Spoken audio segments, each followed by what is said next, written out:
Hello guys, if you want to auction snipe cars in Forza Horizon 6, then let me quickly show you how this works. Basically, auction sniping is all about getting rare or expensive cars before someone else buys them first. Usually, these are cars that are hard to unlock, limited time reward cars, or just cars that a lot of players want.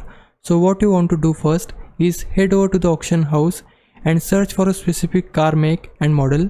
Right now, during early period of the game, there may not be too many super rare cars yet, but later on, some cars are definitely going to become extremely expensive. Once you search for the car, leave the max buyout on any at first and then start searching. Now if the car is really rare, most of the time you probably will not see any auctions at all. So what you need to do is keep backing out, refreshing the search and searching again as fast as possible. That constantly refreshes the auction list and eventually a new listing might appear. The moment you finally see the car, speed is everything. Normally you can open the auction details and buy the car from there, but that takes longer because of the animations and menus. Instead, use auction options directly.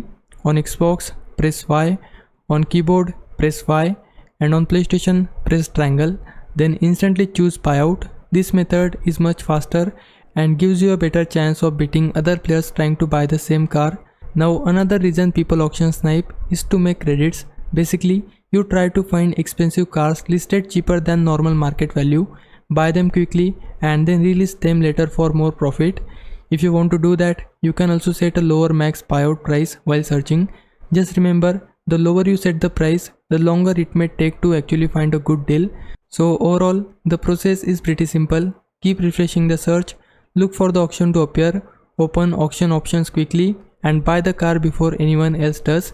That is basically how auction sniping works in Forza Horizon 6. Hope this helps. Leave a like and subscribe my channel. For now, thanks for watching.